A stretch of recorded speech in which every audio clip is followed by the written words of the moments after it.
Quand j'étais à l'école, ce qui n'est pas si loin que tout ça, mon prof de biologie m'a appris qu'une cellule était un organisme très simple. Selon lui, elle avait une paroi, un noyau au centre et était plein de liquide. C'est tout. Une cellule était un sac de liquide. D'ailleurs, toute la théorie de l'évolution darwinienne dépend de cette simplicité. Depuis les découvertes de la biologie moléculaire, on sait que la cellule est un organisme très, très complexe. Rien que la séquence d'ADN dans une seule cellule est longue de 2 mètres. La séquence d'ADN dans une seule cellule est longue de 2 mètres. Pourquoi est-ce que je vous parle de ça? Parce que la cellule est un bon exemple de ce que l'on pensait très simple et qui se révèle très complexe. Aujourd'hui, je voudrais vous parler du contraire. Ce que l'on pense complexe et qui est en réalité simple. Je voudrais continuer ma série sur les attributs de Dieu. Mon message aujourd'hui s'appelle « La simplicité de Dieu ». Et je voudrais aborder ce sujet en 2 points. Tout d'abord, la simplicité de son être et ensuite la simplicité de sa nature. Donc mon premier point, la simplicité de son être, la simplicité de l'être qui est Dieu. C'est bientôt la rentrée des classes après les vacances. Mon fils est rentré en 6e. C'était une nouvelle étape. Je m'occupe des 6e le premier jour. Quand ces nouveaux élèves voient un prof, ils ont 2 questions. Qui c'est? Et ensuite, comment est-ce qu'il est? La première question qu'ils posent est sur son identité, son nom et sa matière. Quand on parle de Dieu, on ne parle pas de son identité, mais de son être. Et Dieu, en tant qu'être, est simple. C'est-à-dire que sa constitution, ce de quoi il est fait, est simple. Simple, ici, dans ce contexte, c'est le contraire de composé ou fait de différentes choses.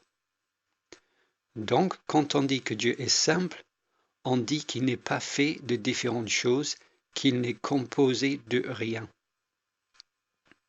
Et ceci le distingue de toute sa création. Tout ce qui a été créé est composé de choses plus petites, des cellules, des atomes, des photons. Mais Dieu qui est infini ne peut pas être composé de choses. L'infini est un assemblage de choses.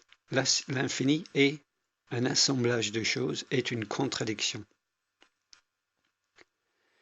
Et nous voyons donc que la simplicité est un attribut nécessairement unique à Dieu.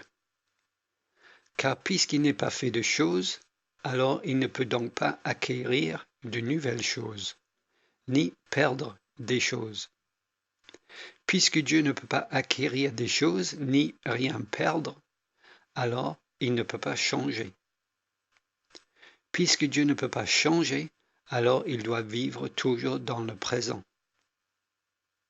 Puisque Dieu vit toujours dans le présent, alors il doit être éternel. Un être simple est donc aussi un être immuable et éternel. Dieu seul est simple dans ce sens. Mais on me dira, tu dis que Dieu n'est composé de rien. Mais n'est-il pas composé de 3 personnes, Père, Fils et Saint-Esprit?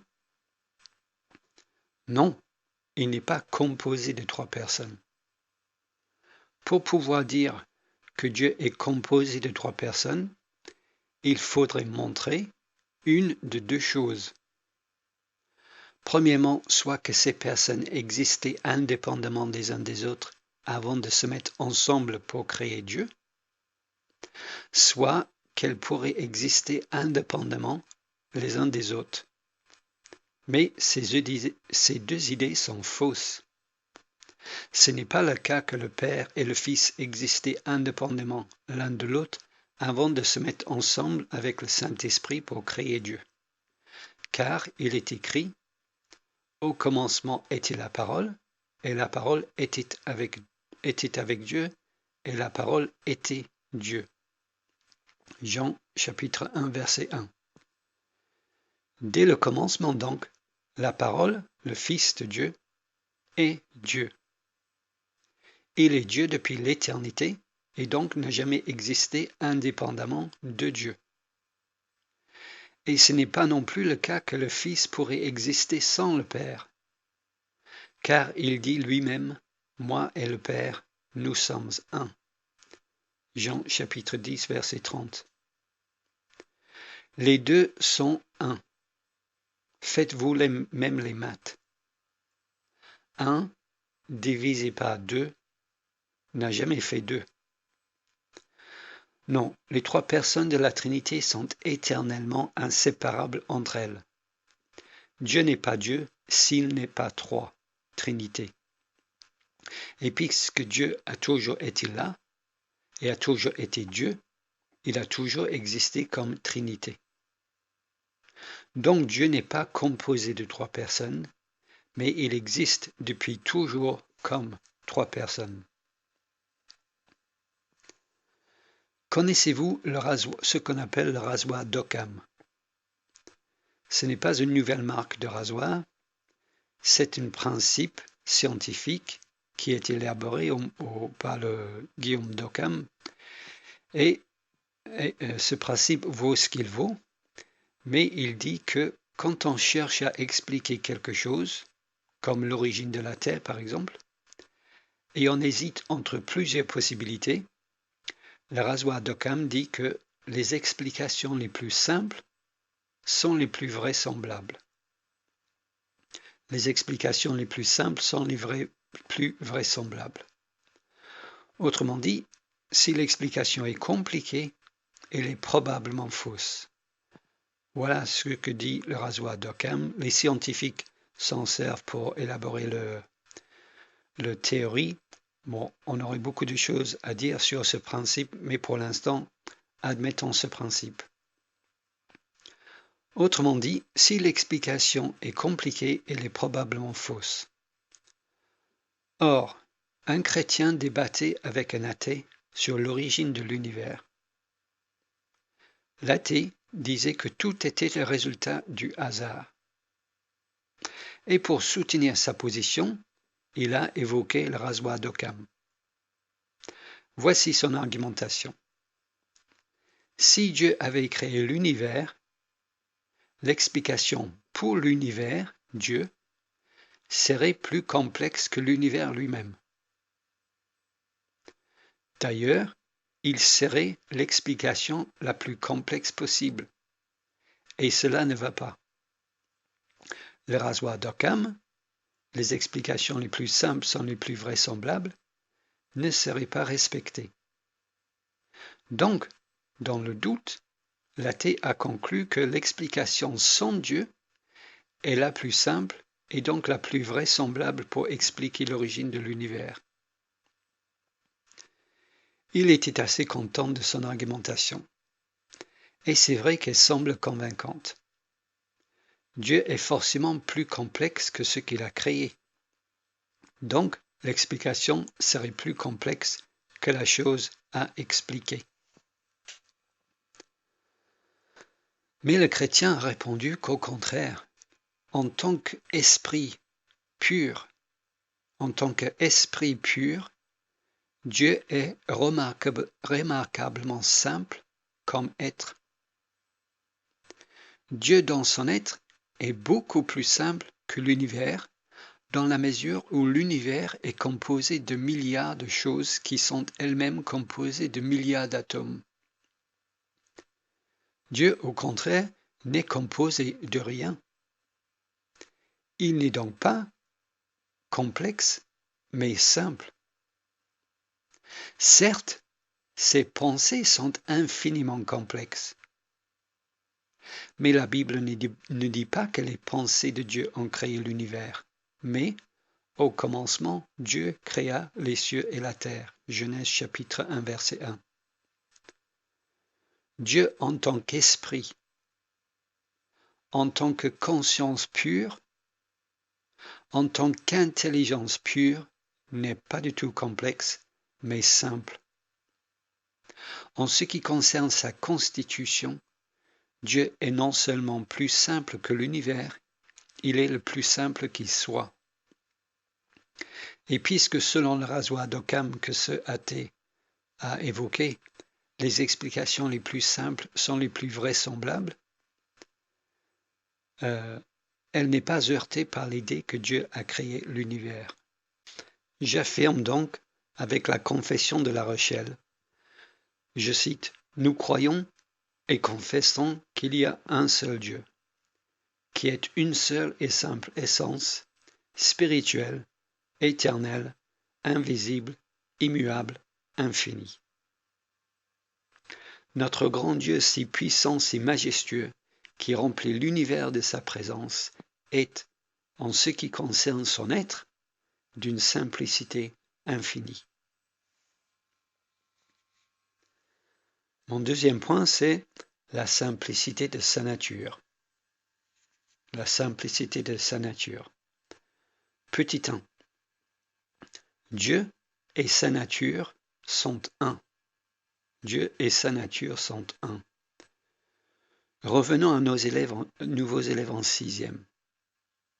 Après avoir demandé qui est le prof en question, il demande comment il est. Il parle d'abord de son identité, son nom et sa matière, et ensuite de son caractère. Est-ce qu'il est cool ou strict? Est-ce qu'il est gentil ou méchant? D'ailleurs, c'est peut-être cette question-là qui les intéresse le plus. Quand on parle de Dieu, on ne parle pas de son caractère, mais de sa nature. Pour décrire sa nature, on parle de ses attributs, son amour, sa sainteté, etc. Sa nature est la totalité de ses attributs. Les attributs sont essentiels à Dieu. C'est-à-dire que si on enlevait un attribut de Dieu, cela impliquerait sa non-existence.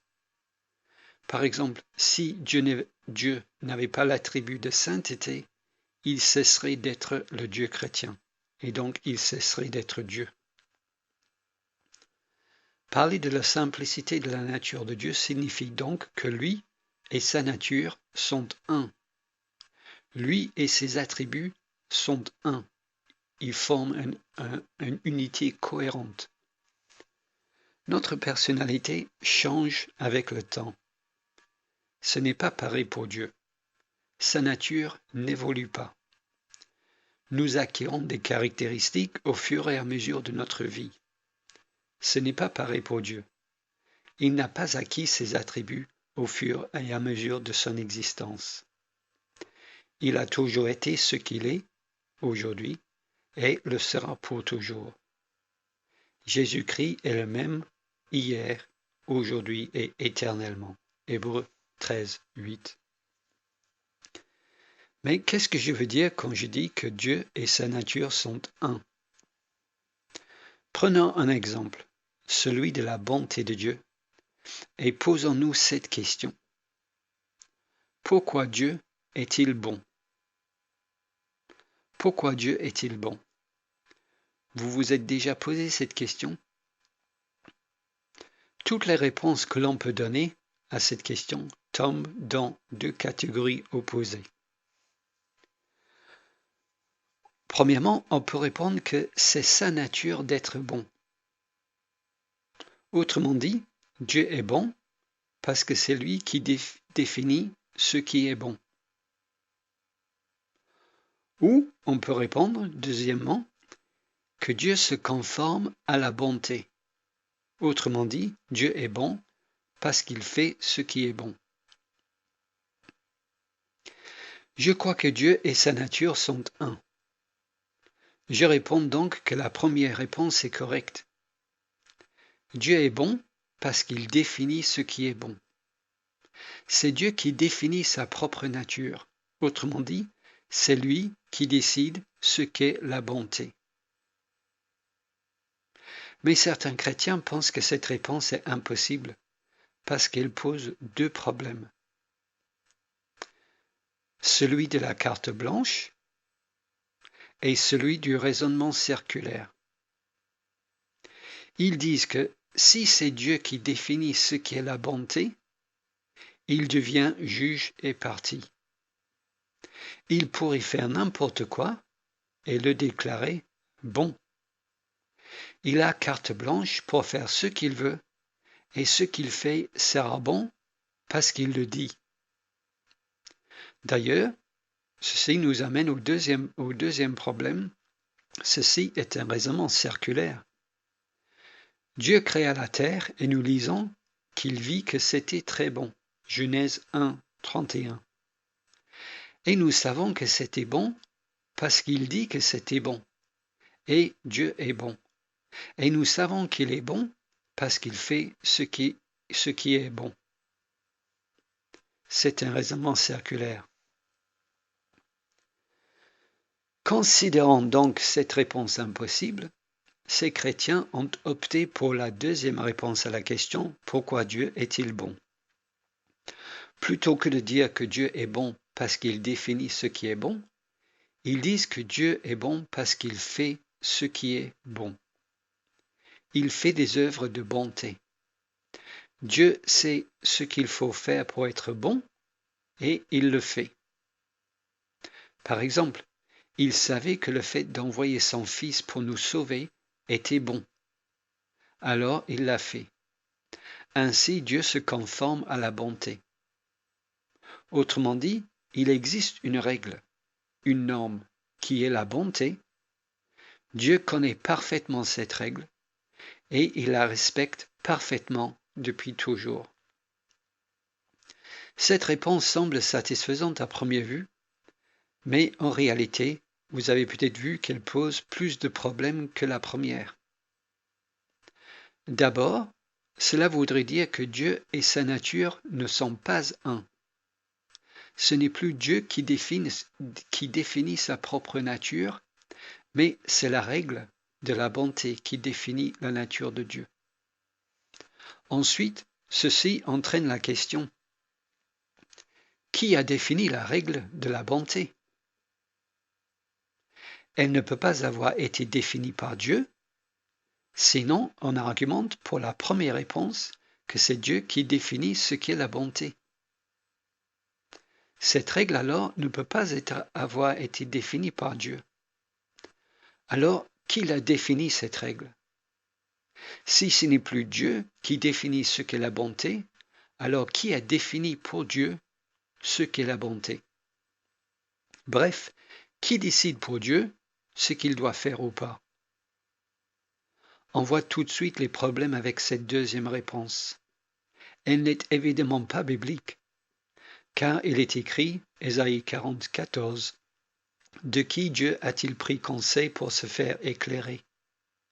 Qui lui a enseigné la bonne voie? Qui lui a transmis le savoir et lui a fait connaître le chemin de l'intelligence? » La réponse à la question d'Ésaïe est évidemment personne. Personne n'a conseillé Dieu. Dieu ne se réfère à personne ni à rien pour savoir ce qu'il faut faire.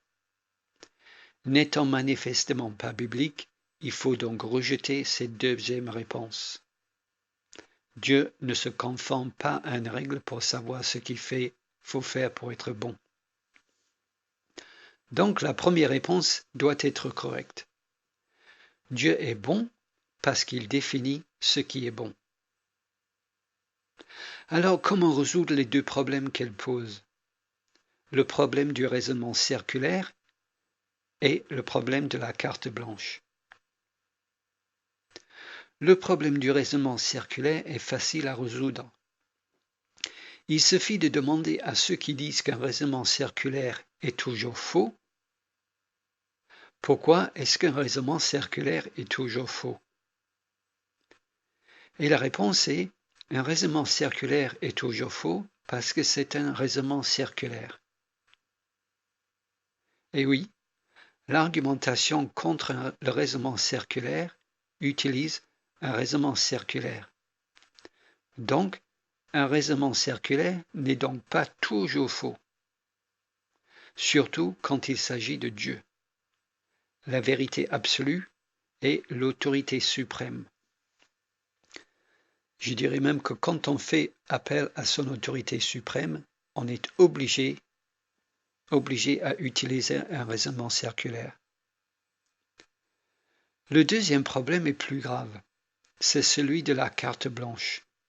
C'est-à-dire, si c'est Dieu qui décide ce qu'est la bonté, alors il a carte blanche pour faire ce qu'il veut et le déclarer bon. Je pense qu'on peut résoudre ce problème en posant une autre question, et là, normalement, les objections disparaîtront. Voici la question. Qui décide qui est Dieu? Qui décide qui est Dieu? La réponse est évidente.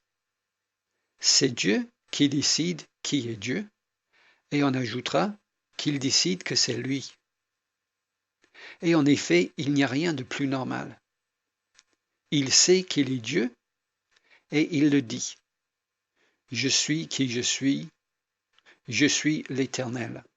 Je suis l'Éternel, c'est une phrase qui revient souvent dans la Bible. Dieu sait qu'il est Dieu, et il le dit, il l'affirme.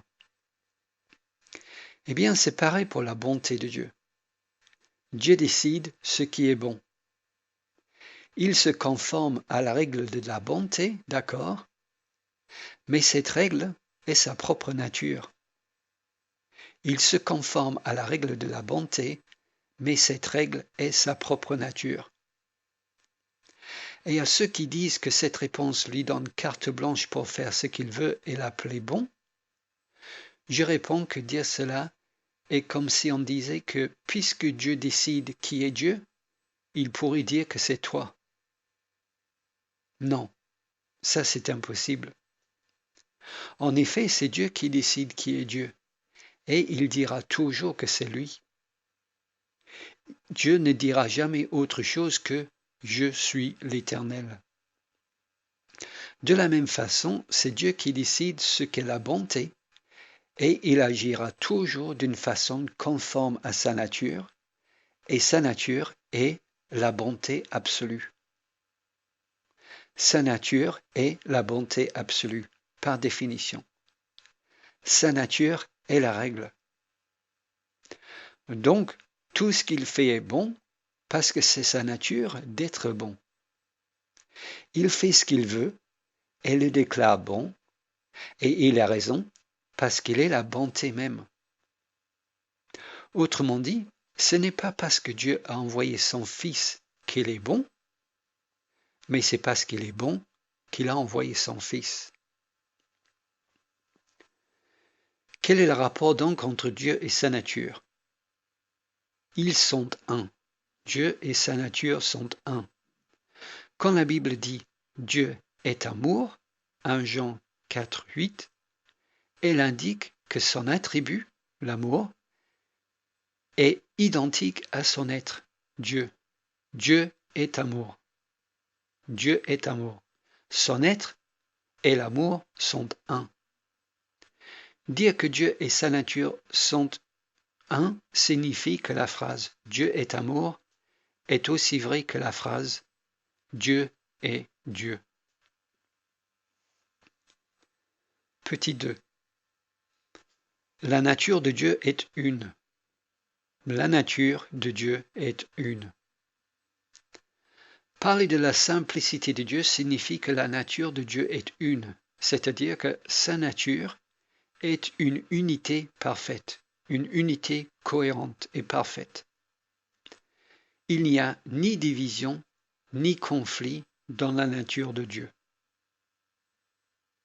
Ceci paraît évident, mais tous les chrétiens ne le croient pas.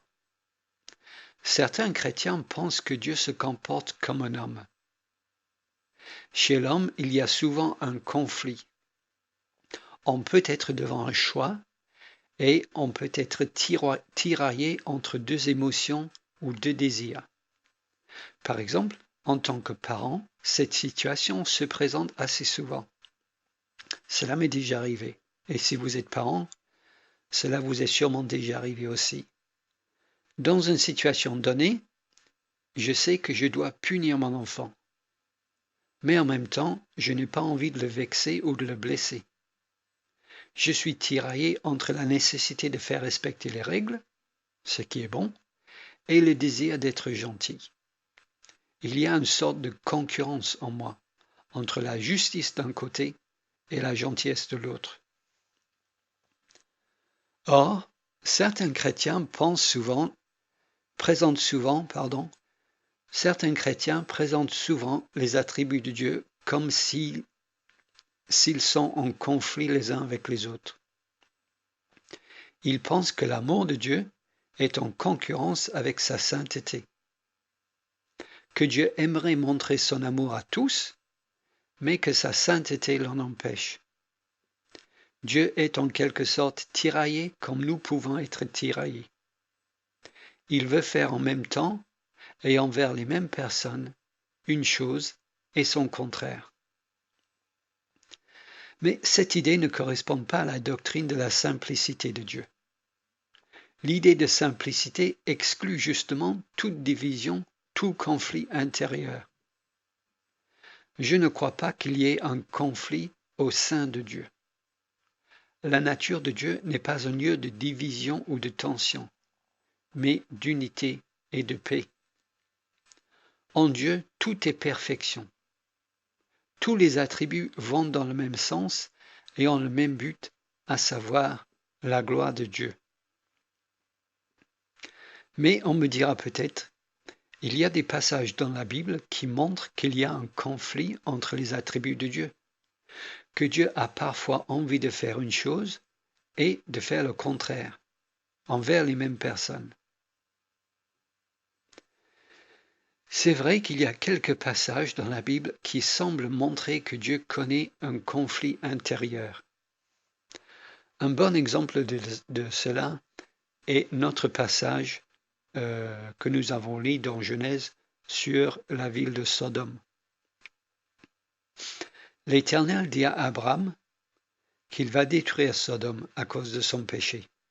Abraham intercède auprès de Dieu et réussit à le faire accepter d'épargner la ville s'il y trouve 10 personnes justes. On voit ici un Dieu qui, d'un côté, veut exercer sa justice et de l'autre, un Dieu qui est miséricordieux.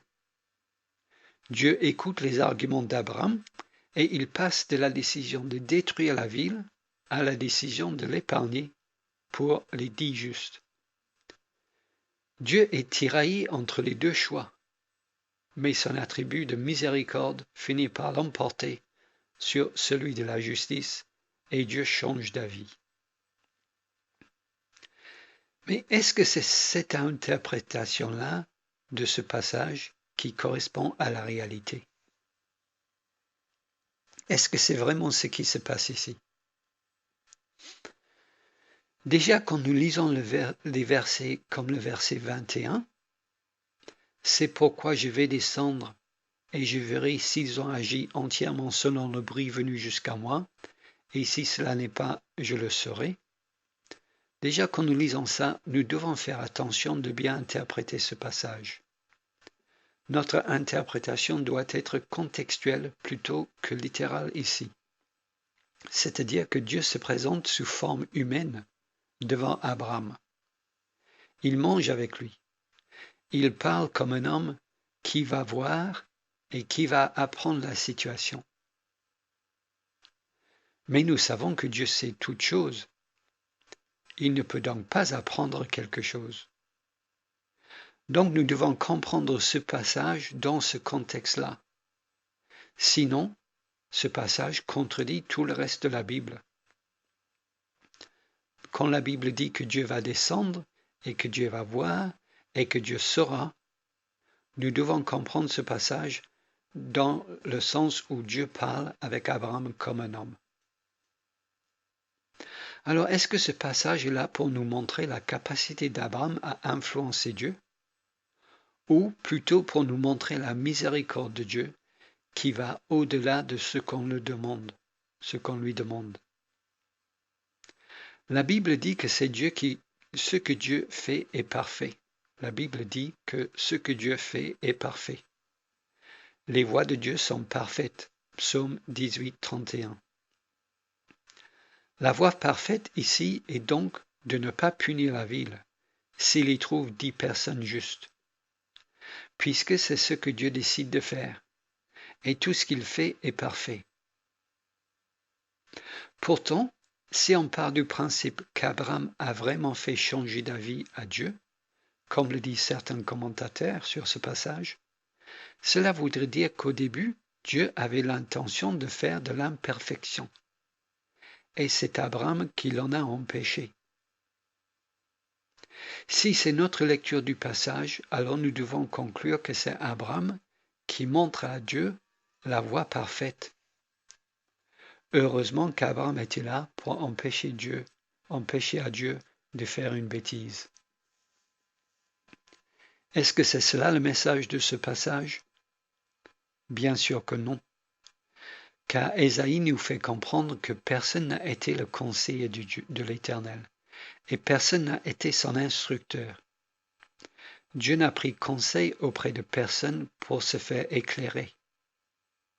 Dieu n'a jamais eu l'intention de punir la ville s'il y trouvait 10 justes. À quoi sert cette histoire alors? Elle sert à montrer la grande miséricorde de Dieu, car même s'il n'y a que 3 justes à Sodome, et donc Dieu aurait été justifié, selon la prière d'Abraham, à détruire toute la ville, Dieu les sauve quand même, les 3 justes. Nous voyons donc non pas un Dieu tiraillé dans sa nature ici, mais un Dieu qui a un objectif, à savoir montrer à son ami Abraham sa grande miséricorde. Ce n'est pas Abraham qui donne l'idée à Dieu de sauver les justes, mais c'est Dieu le Saint-Esprit qui donne l'idée à Abraham, pour que l'Éternel puisse montrer que sa miséricorde va au-delà de ce qu'Abraham a osé demander. Mais je finis ce message en reconnaissant qu'il y a bien un moment où nous voyons un conflit chez Dieu. C'est dans le jardin de Gethsémani. Dans le jardin de Gethsémani, Jésus est clairement tiraillé entre 2 désirs. Nous lisons ces mots, Matthieu 26, 39. « Mon Père, s'il est possible, que cette coupe s'éloigne de moi. Toutefois, non pas ce que je veux, mais ce que tu veux. » Les paroles « Mon Père, s'il est possible, que cette coupe s'éloigne de moi » montrent que Jésus ne veut pas mourir sur la croix. Et les paroles « Toutefois, non pas ce que je veux, mais ce que tu veux » montrent que Jésus sait que le Père veut qu'il meure sur la croix. Il y a clairement ici une lutte chez Jésus, un conflit intérieur. Il ne veut pas mourir, mais en même temps, il veut obéir au Père, il veut faire la volonté du Père. Il n'y a aucune autre interprétation possible que de dire que Jésus est vraiment tiraillé ici entre ces 2 désirs, ne pas mourir et obéir au Père. Alors, ce fait dément-il tout ce que je viens de dire? Eh bien non, au contraire, il le confirme. Comment est-ce que c'est possible que cela confirme ce que je viens de dire? Parce que ce que je dis, c'est que la nature de Dieu est une, et donc qu'il n'y a aucun tiraillement dans sa nature, aucun conflit intérieur chez Dieu, aucun conflit entre les attributs. Ici, on voit que Jésus est tiraillé entre la volonté d'obéir d'un côté et la peur de la mort de l'autre. Mais la peur n'est pas un attribut de Dieu. Dieu ne connaît pas la peur. Ce sentiment de peur est unique à Jésus ici, et est à cause de la nature humaine qu'il a prise sur lui-même en devenant homme. Jésus est tiraillé ici entre l'obéissance et la peur, justement à cause du fait qu'ici Jésus a deux natures bien distinctes, sa nature divine et sa nature humaine.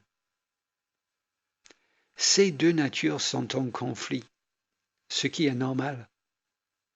Voilà pourquoi cet exemple confirme ce que je dis, parce que le seul moment où on voit un vrai tiraillement, un vrai conflit intérieur chez Dieu, un vrai conflit dans la volonté de Dieu, est quand Dieu le Fils a deux natures, une nature divine et une nature humaine. Mais Dieu n'a qu'une seule nature, à savoir une nature divine. Et là, le conflit, la concurrence et la division sont tous impossibles, que ce soit sur terre ou au ciel, car la nature de Dieu est une. Donc je conclus ce message. Pourquoi est-ce que c'est important que Dieu soit simple? Parce que sinon, il n'est pas le Dieu de la Bible. Si Dieu n'est pas simple dans son être, cela veut dire qu'il est composé de nombre infini d'éléments différents, ce qui nous emmène au panthéisme, que Dieu est tout. Si Dieu n'est pas simple dans sa nature, il devient impossible pour nous de le connaître. Si sa nature était d'une composition infinie, nous ne pourrions pas le connaître. Le fait qu'il y a cette simplicité chez Dieu est la garantie que nous pouvons le connaître. Grâce à cette simplicité, même l'esprit d'un enfant peut communiquer avec l'Esprit de Dieu.